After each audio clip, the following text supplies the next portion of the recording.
మన ప్రభువును మన రక్షకుడైన యేసుక్రీస్తు నామములో మీ అందరికీ ప్రభు పేరిట వందనాలు తెలియజేస్తున్నాను. అందరికీ వందనాలు. మనము పెంతెకొస్తు కాలమానంలో మనము దేవుని యొక్క మందిరములలో చేరబడుతూ ఉన్నాము. ఈ పెంతెకొస్తు కాలమానములో ఉన్నటువంటి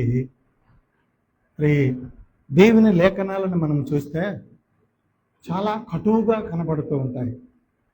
చాలా కటువుగా కనబడుతూ ఉంటాయి. ఎందుకొరకంటే దేవుని నమ్ముకున్నటువంటి మనము మన యొక్క జీవనము ఎలా ఉండాలి, ఎలా మనము జీవిస్తూ ఉన్నామో ఈ పెంతెకొస్తు కాలమానములన్నిటిలో కూడా దేవుని యొక్క వాక్యం మనకు ఖచ్చితమైనటువంటి మాటలను మనం వినగలుగుతూ ఉన్నాం. కనుక నేటి ధ్యాన వాక్యములను మనము చదివినప్పుడు ఆ ధ్యాన వాక్యములలో నుండి మనకు ఒక ధ్యానాంశం వస్తూ ఉన్నది. ఏంటి ఆ ధ్యానాంశము అంటే నమ్మకమైన గృహ నిర్వాహకుడు అనే మాటను మనం అక్కడ చూస్తూ ఉన్నాము. ఇది ఈనాటి ధ్యానాంశం, నమ్మకమైన గృహ నిర్వాహకుడు అని. చూడండి, ఒక ఇంటిని ఏలుబడి చేసేవారైనా, ఒక కుటుంబాన్ని ఏలుబడి చేసేవారైనా, ఒక పట్టణాన్ని ఏలుబడి చేసేవారైనా, లేకపోతే ఒక రాజ్యాన్ని ఏలుబడి చేసేవారైనా వారు ఎలా ఉండాలో దేవుని యొక్క లేఖనాలు మనకు స్పష్టంగా మాట్లాడుతున్నటువంటి మాటలను మనం చదివి ఉన్నాము. అయితే ఇక్కడ పరిశుద్ధ గ్రంథం అంతా కూడా మనం పరిశీలన చేసినప్పుడు మంచి గృహ నిర్వాహకుడు, ఈయన నమ్మకత్వం కలిగినటువంటి గృహ నిర్వాహకుడు అని యేషేబులో అతని జీవించినటువంటి జీవనములో మనం చూడగలుగుతూ ఉన్నాము. అయితే ఇక్కడ యేషేబు ఎక్కడ ఉన్నాడు మొట్టమొదట అని మనం చూస్తే అదే మనం చదివి ఉన్నాము. ఆదికాండము 39వ అధ్యాయము 1వ వచనాన్ని చదువుదాం. చూడండి, యేషేబును ఐగుప్తునకు తీసుకొని పోయి వచ్చినప్పుడు ఫరో యొక్క ఉద్యోగస్తుడను సంరక్షక సేనాధిపతి అయిన పోతీఫరనొక ఐగుప్తీయుడు అతన్ని తీసుకొని వచ్చి ఇష్మాయేలీల యొద్ద అతన్ని కొనిన. చాలండి, ఇక్కడ యేషేబు ఎక్కడ ఉన్నాడు అంటే ఎక్కడో తండ్రి ఇంటిలో ఉండవలసినటువంటి యేషేబు పరదేశంలో పరజనుల మధ్య ఆ ఐగుప్తు దేశాన్ని పరిపాలన చేస్తున్నటువంటి ఫరో ఇంటిలో పనివాడిగా ఇష్మాయేలు దగ్గర పోతీఫరు కొన్నట్లుగా అక్కడ మనం చదివి ఉన్నాం. అయితే ఇక్కడ యేషేబు ఎక్కడ ఉండవలసి ఉన్నది అంటే అదే ఆదికాండము 37వ అధ్యాయము 1-4 వచనాలను చదువుదాం. చూడండి, ఆదికాండము 37వ అధ్యాయము 1-4 వచనాలను చదువుదాము. యాకోబు తన తండ్రి పరదేశివాసిగా ఉండినప్పుడు కానాను దేశములో నివసించెను. యాకోబు వంశావళి ఇది. యేషేబు 17 వాడై తన సహోదరులతో కూడా మందను మేపుచుండెను. అతడు చిన్నవాడై తన తండ్రి అయిన భార్య అయిన బిల్హా కుమారుల యొద్దను శిల్పా కుమారుల యొద్దను ఉండెను. అప్పుడు యోసేపు వారి చెడుతనమును గూర్చిన సమాచారము వారి తండ్రి యొద్దకు తెచ్చుచుండువాడు. మరియు యోసేపు ఇశ్రాయేలు వృద్ధాప్యమందు పుట్టిన కుమారుడు గనుక తన కుమారులందరికంటే ఎక్కువగా అతన్ని ప్రేమించి అతని కొరకు విచిత్రమైన నిలువుటంగి కుట్టించను. అతని సహోదరులు తమ తండ్రి అతనిని తమ అందరికంటే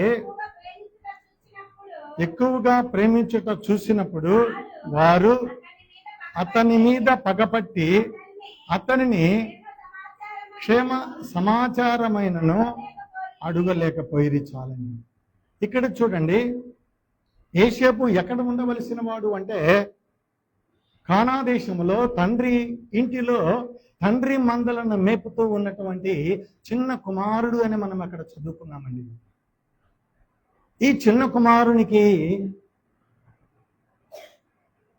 తండ్రి అయినటువంటి దేవుని యొక్క దర్శనాలను చూసే ఆత్మ అతనికి దేవుడు అనుగ్రహించాడు. కనుకనే జరగబోయే కాలంలో ఏ రీతిగా మరి ఉంటుందో ముందుగా యోసేపుకు బయలుపరుస్తూ ఉన్నాడు దేవుడు. యోసేపు దానిని దాచుకోకుండా తన అన్నల ఎదుట ఆ మాటలను ఉంచుతూ ఉన్నాడు. కనుక యోసేపు చాలా చక్కని వాడు, మంచి దైవజ్ఞానం కలిగిన వాడు, మంచిగా ఇదిగో తండ్రికి అన్నదమ్ములకు లోబడి మంచి జరగాలి అని కోరుకునే ఒక గొప్ప మరి గృహ నిర్వాహకుడు అని కూడా మనం అతన్ని చూడగలుగుతాము. అయితే ఇక్కడ జరిగింది ఏంటి అంటే ఇది ఒక్క యోసేపుకు మాత్రమే సాధ్యమవుతూ ఉన్నది. దేవుని దర్శనములను చూసి ఆ దర్శనములను గురించి మరలా తిరిగి చెప్పే అవకాశం. మరలా ఆ చిన్న కుమారుని చూసి తండ్రి చాలా మరి ఏం చేశాడు అంటే సంతోషించి ఆ చిన్న కుమారుని ఏం చేశాడు అంటే ఒక చక్కని వస్త్రాన్ని అతనికి కుట్టించి తొడిగించి అతన్ని చూసుకొని ఆనందిస్తూ ఉన్నాడు. అయితే మిగిలినటువంటి అన్నదమ్ములందరూ కూడా అతని మీద అసూయపడ్డారు, పగబట్టారు. ఎందుకు అలా పగబట్టారు అంటే మొదట దేవుని దర్శనాలను చూస్తున్నాడు, అవి మరలా తిరిగి చెప్తున్నాడు. తండ్రి ఇతన్ని ప్రాముఖ్యముగా ఇతన్ని ప్రేమిస్తూ ఉన్నాడు, అధికముగా ప్రేమిస్తున్నాడు. మరలా తిరిగి తండ్రికి ప్రియకుమారుడుగా జీవిస్తున్నాడు గనక మిగిలిన అన్నదమ్ములకి హృదయంలో అసూయ వచ్చింది, పగన పెట్టుకున్నారు. ఎలా అయినా కూడా ఇతన్ని అడ్డు తొలగించాలనుకున్నారు. కానీ చూడండి, ఇశ్రాయేలు అనే పేరు దేవుడు యాకోబుకు పెట్టాడు.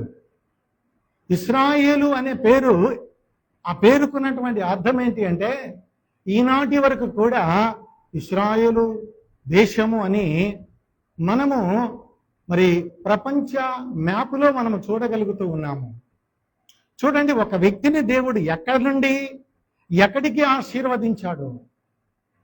మరి ఇక్కడ మనం జాగ్రత్తగా ఆలోచన చేస్తే కానా దేశంలో తండ్రి ఇంట్లో ఉండవలసిన వాడు పరదేశంలో ఐగుప్తు దేశంలో ఒక బానిసగా అతడు మరి తన జీవనాన్ని కొనసాగిస్తూ ఉన్నాడు. అయితే ఇక్కడ యోసేపునకు ఎన్నో శ్రమలు వచ్చాయి. ఎన్ని శ్రమలు వచ్చాయంటే ఆ శ్రమలన్నీ రావడానికి గల కారణం ఎవరు? దేవుడే.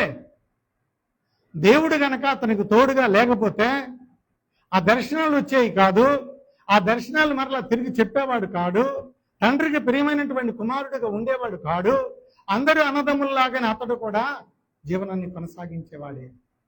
కానీ ఇతనికి మరి ఆ శ్రమలన్నీ రావడానికి గల కారణము నిజము చెప్పటము ద్వారా.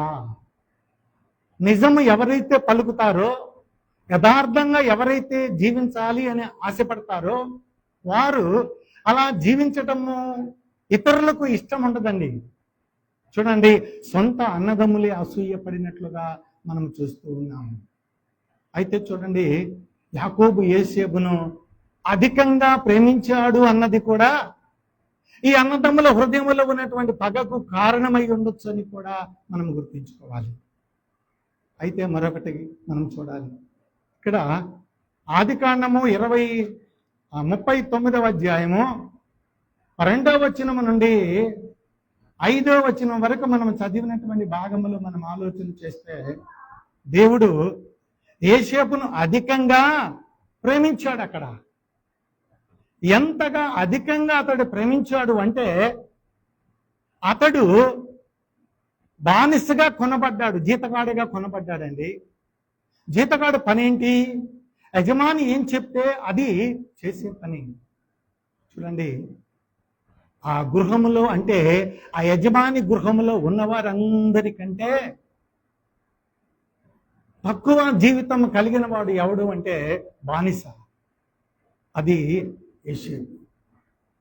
ఇక్కడ చూడండి, ఎంత బానిసగా బ్రతకడానికి అమ్మబడినటువంటి యోసేపు ఆ పొతీఫరు హృదయాన్ని గెలుచుకున్నాడు. ఎందుకు పొతీఫరు హృదయాన్ని ఎందుకు గెలుచుకున్నాడు అంటే, మరలా మనము దేవుడు అతనికి తోడుగా ఉన్నాడు అని మనం గుర్తించుకోవాలి. దేవుడు ఎవరికి తోడుగా ఉన్నను కూడా వారికి ఎన్ని కష్టాలు వచ్చినా, ఎన్ని బాధలు వచ్చినా, ఇది వారు కలిగినటువంటి మరి హృదయం ద్వారా దేవుని యొక్క సత్యాన్ని నమ్మి ఎందరూ జీవిస్తూ ఉంటారో వారిని దేవుడు ఎత్తైనటువంటి స్థలం మీద ఆయన కూర్చుండబెట్టే దేవుడు అని కూడా మనము గుర్తుంచుకోవాలి. చూడండి, కేవలం ఒక బానిసగా ఇదిగో తన ఇంటిలో పనిచేసి మరి అందరికీ కూడా సహాయకుడుగా ఉండవలసినటువంటి యోసేపు ఎక్కడ ఉన్నాడు అంటే ఐగుప్తు రాజు అనబడే పొతీఫరు ఇంటి మీద దేవుడు ఇంటి మీద యజమానిగా చేశాడండి. చూడండి, ఎంత ఆశ్చర్యమైనటువంటి కార్యము దేవుడు యోసేపు పట్ల చేశాడు అంటే, యెహోవా అతనికి తోడై ఉండెను.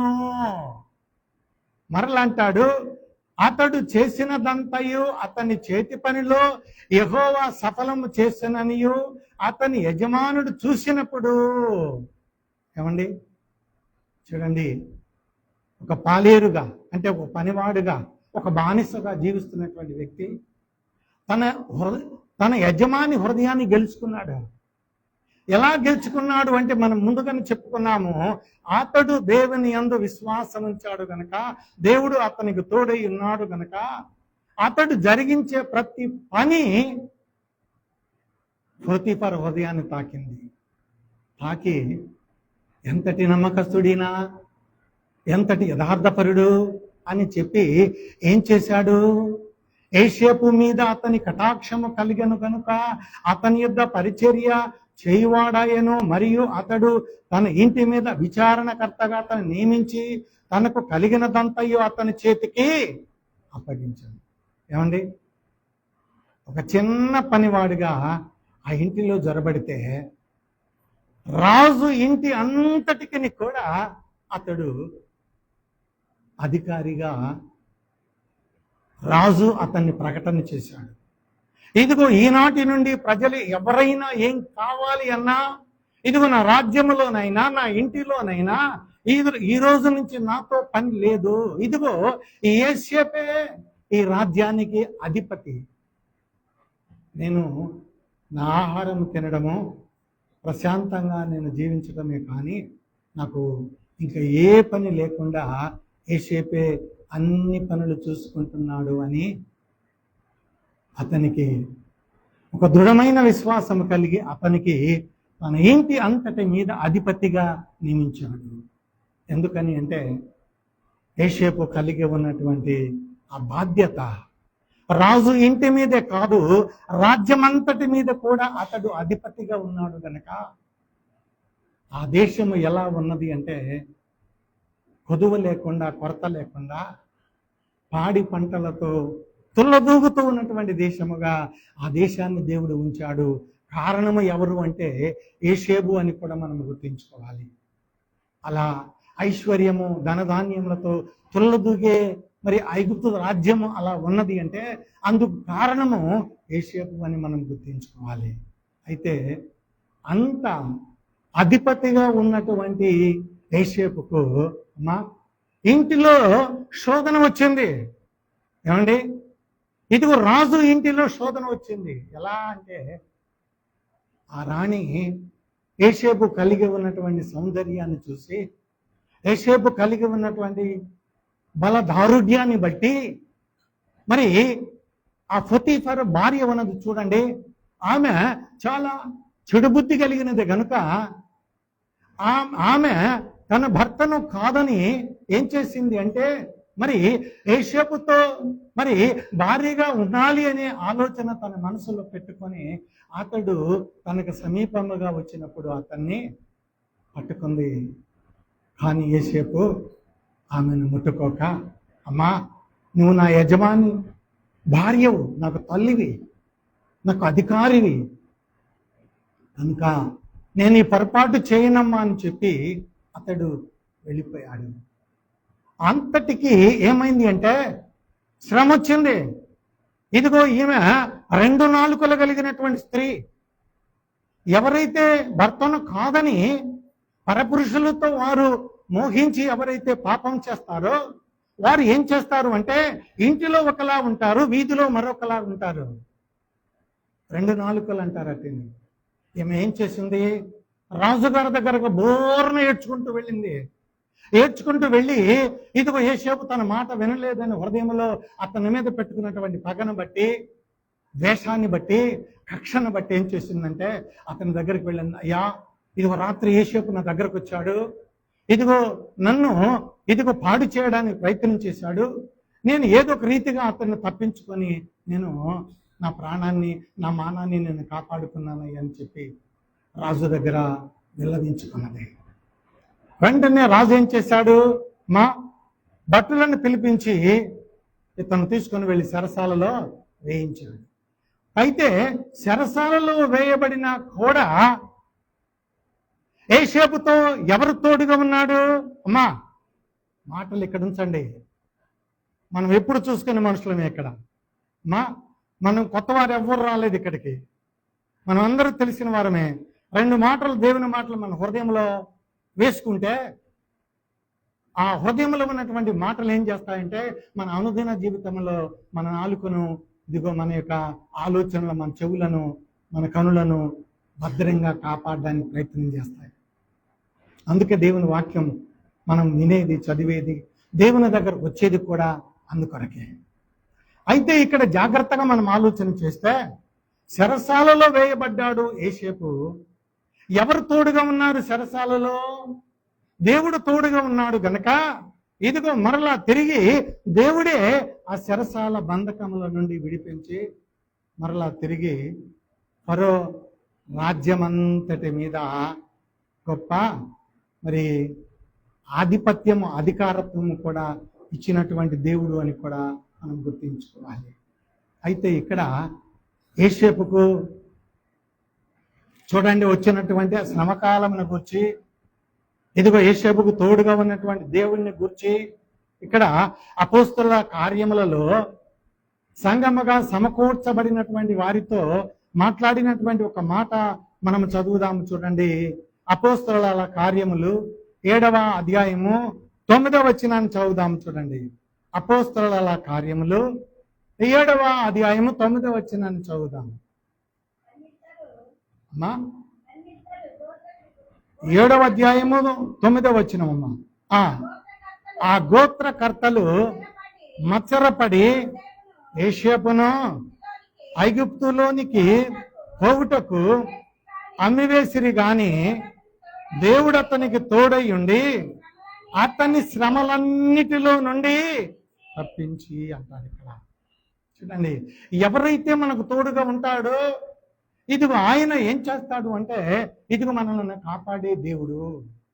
మన మీదకి ఏదైనా శ్రమ వచ్చినా శ్రమను తొలగించి క్షమాన్నిచ్చే దేవుడు అని కూడా ఇక్కడ మనకు మరి అబ్రహాము కాలమానము నుండి చెప్తున్నటువంటి చరిత్రలో యోసేపు ఒక ప్రముఖుడుగా ఇక్కడ మనము చూడగలుగుతూ ఉన్నామండి. అయితే ఇక్కడ ఒక్కటి మనము జ్ఞాపకం చేసుకోవాలి, దేవుని ఇంటిలో అంటే దేవుడు మనకు అనుగ్రహించినటువంటి నివాసములో, ఇంటిలో అనగా మరి ఒక మంచి గృహ నిర్వాహకుడుగా యోసేపు ఉన్నాడండి. తండ్రి ఇంటిలో ఉన్న నమ్మకత్వం అన్నది, పరరాజ్యానికి వెళ్ళి బానిసగా అమ్మివేసినటువంటి యజమాని ఇంటిలో కూడా నమ్మకత్వం ఉన్నది కనుక ఇదిగో ఆ రాజ్యమంతటి మీద అతన్ని అధికారిగా దేవుడు నియమించాడు. దేవుడు నియమించిన కార్యమే కానీ అది మనుషులను నియమించిన కార్యము కాదు అని కూడా మనం గుర్తించుకోవాలి. అయితే చూడండి, ఇక్కడ మనము చదివాము, సువార్త పాఠం మనం చదివాము కదా, అక్కడ యేసు చెప్పినటువంటి చెడ్డ గృహ నిర్వాహకుని గురించి మనం చదివాము. అతడు ఏం చేశాడు? ఒక గృహానికి గృహ నిర్వాహకుడుగా ఉన్నాడు, యజమానిగా ఉన్నాడు. యజమాని అంటే మరి తన యజమాని ఒక ఆయన ఉన్నాడు.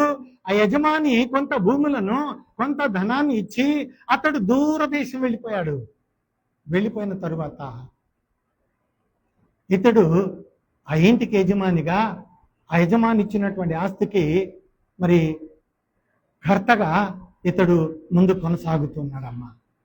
అయితే ఒకటి మనం జ్ఞాపకం ఉంచుకోవాలి, ఇతడు ఏం చేశాడు అంటే, యజమాని ఇతడు చేస్తున్నటువంటి దురాగతము యజమానికి తెలిసింది. యజమానికి తెలిసిన వెంటనే ఏం చేశాడు అంటే, యజమాని గబా వచ్చేసి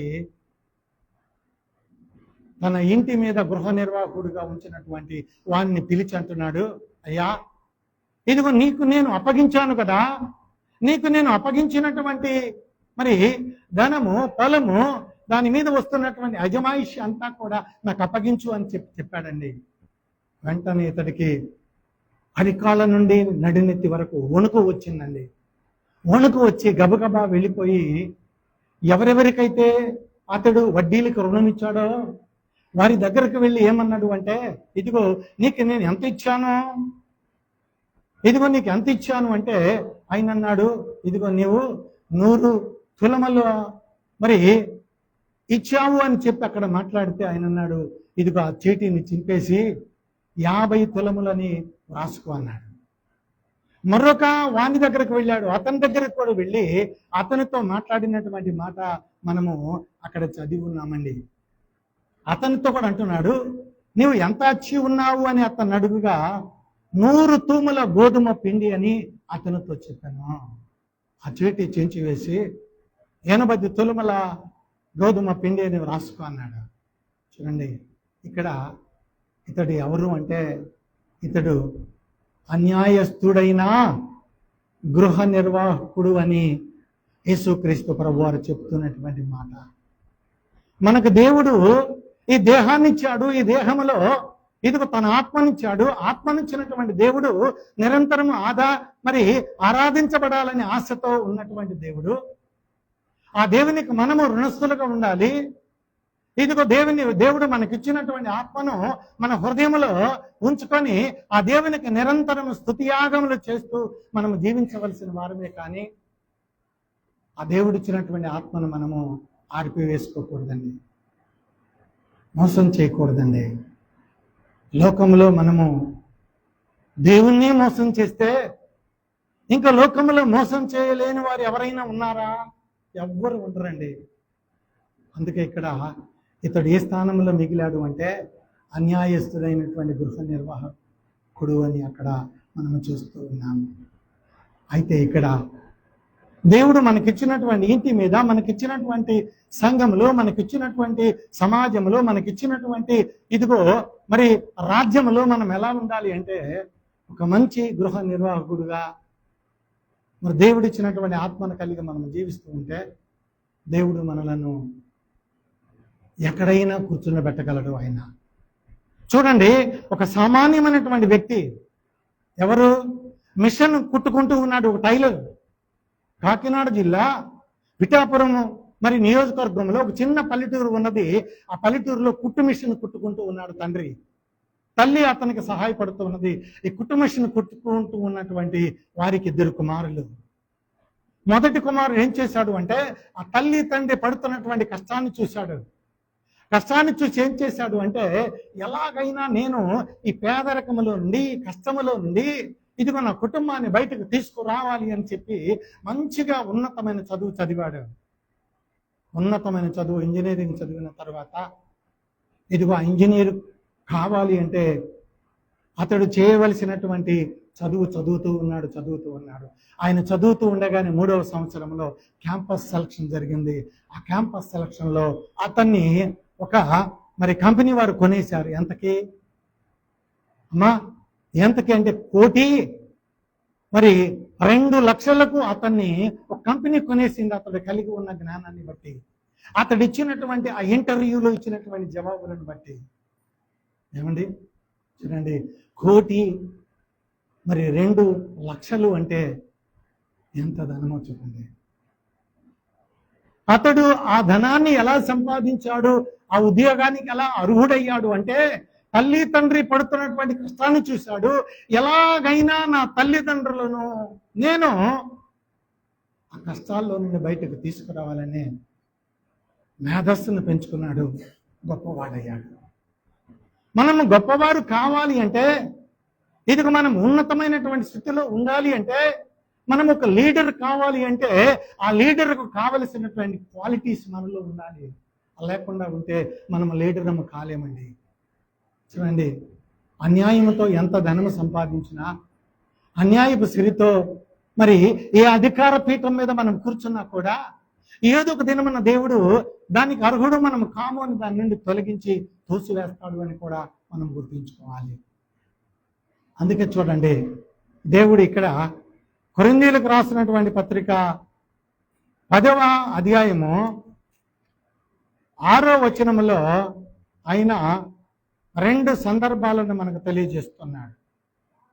కొరింథీయులకు రాసిన మొదటి పత్రిక మరి 10వ అధ్యాయము చూడండి, 6వ వచనాన్ని చదువుదాం. చూడండి, వారు 10:6 వారు ఆశించిన ప్రకారం మనము చెడ్డవాటిని ఆశించకుండునట్లు ఈ సంగతులు మనకు దృష్టాంతరములుగా ఉన్నవి.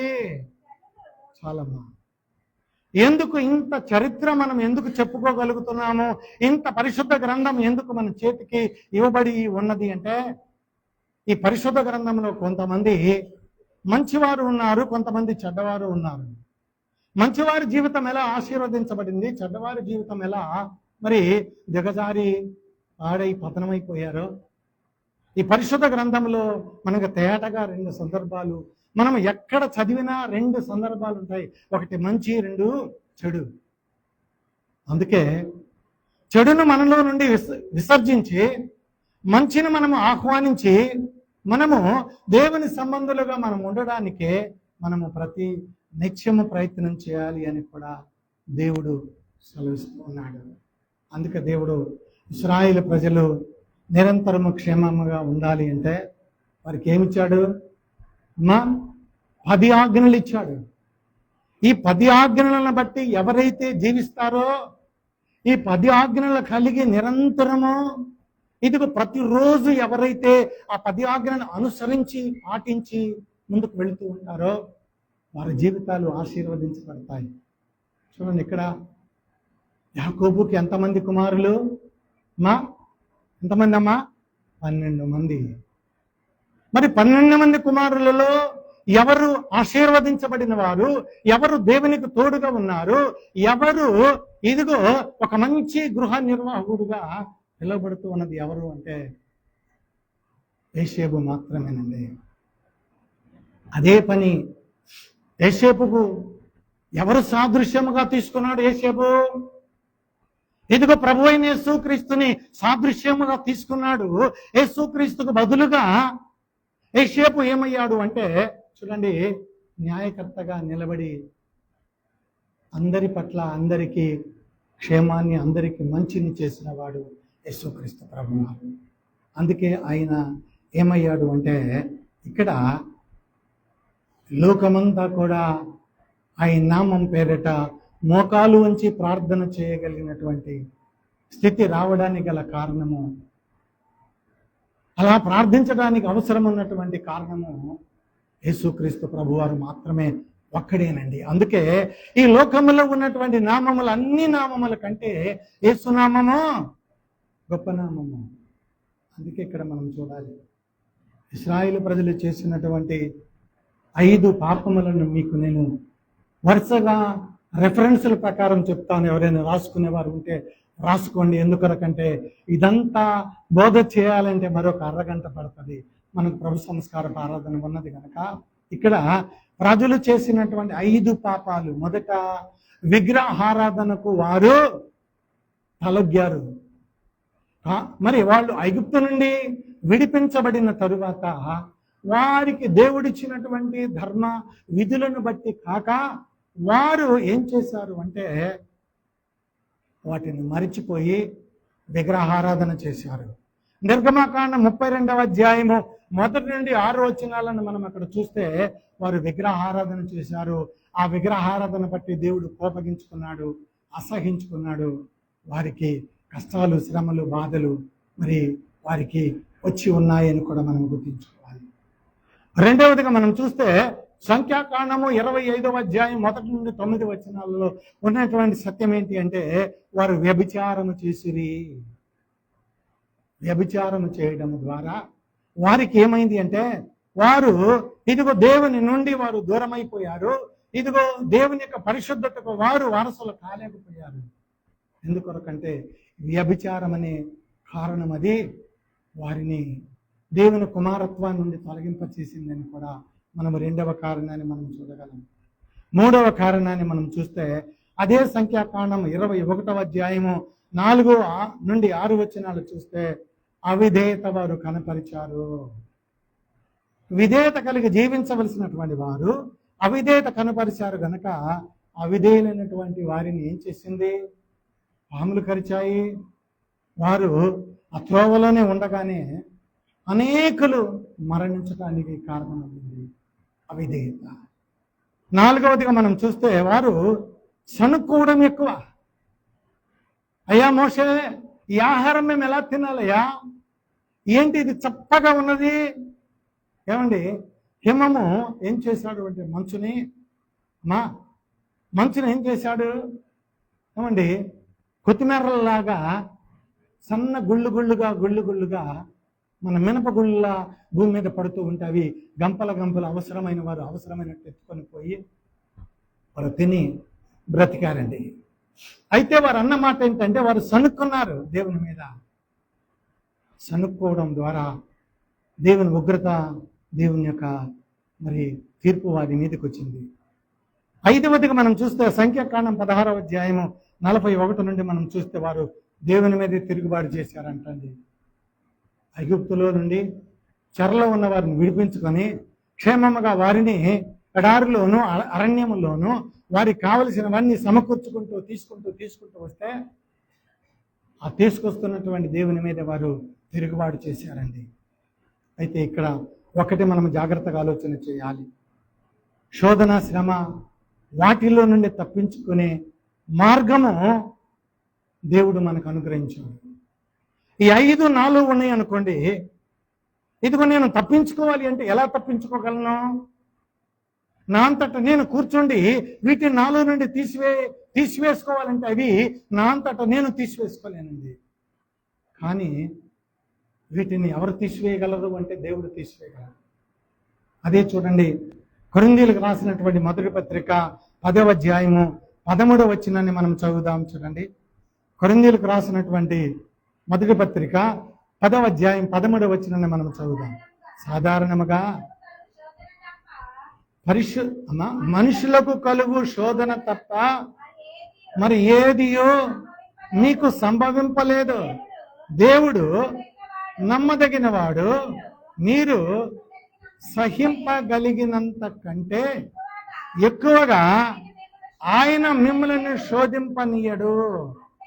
అంతేకాదు, సహింపగలుగుటకు ఆయన శోధనతో కూడా తప్పించుకొని మార్గమును కలుగజేయను అంటున్నాడు. దేవుడు మనము శోధనలో పడితే మనకి ఏదైనా ఈ 5 జబ్బుల్లో ఏదైనా ఒక జబ్బు నాకున్నది అనుకోండి, నేను బయటపడాలి అంటే ఏం చేయాలి? ఇదిగో ప్రభు అయిన యేసుక్రీస్తు ఆయన చూపించినటువంటి మరి మార్గము ఒకటి ఉన్నది. ఆ మార్గమును కనుక మనం ప్రయాణం చేస్తే, ఆ మార్గములో కనుక మనం నిలిచి ఉంటే మనకి ఇంకేమి కూడా ఏ శోధన కూడా మనలను తాకదు. మనము చెడ్డ గృహ నిర్వాహకులుగా ఉండము. మనం యేషేబు వలె మంచి గృహ నిర్వాహకులుగా ఉండడానికి పరిశుద్ధాత్మ దేవుడు నిరంతరం మనకు సహాయకుడుగా ఉంటాడు. ఆయన సహాయం చేస్తాడు. ఎందుకొరకంటే ఆయన దగిన దేవుడు. నమ్మదగిన దేవునికి మనము రుణస్థులుగా జీవించడానికే పరిశుద్ధాత్మ దేవుని సహాయం మనం కోరుకోవడానికి ఈ స్థలంలో చేరి ఉన్నాము. చేరి ఉన్న మనము ఆ దేవుని పరిపూర్ణంగా హృదయంలో చేర్చుకొని ఆయనకు నమ్మకమైనటువంటి అర్పణలను, బలులను అర్పించుకుంటూ మనలను మనమే సజీవ యాగముగా ఆ ప్రభువుకు సమర్పించుకుందాం. ప్రభు కృప మనకు తోడై ఉండును గాక. ఆమేన్. సమస్త జ్ఞానానికి మించిన దేవుని సమాధానం ప్రభు యేసుక్రీస్తు వలన నీ హృదయములకును తలంపులకును కావలి ఉండును గాక. ఆమేన్. మనకు ప్రభు సంస్కారపు ఆరాధన ఉన్నది కనుక ఈ సామాన్యమైన ఆరాధన మనము ముగించుకుందాం.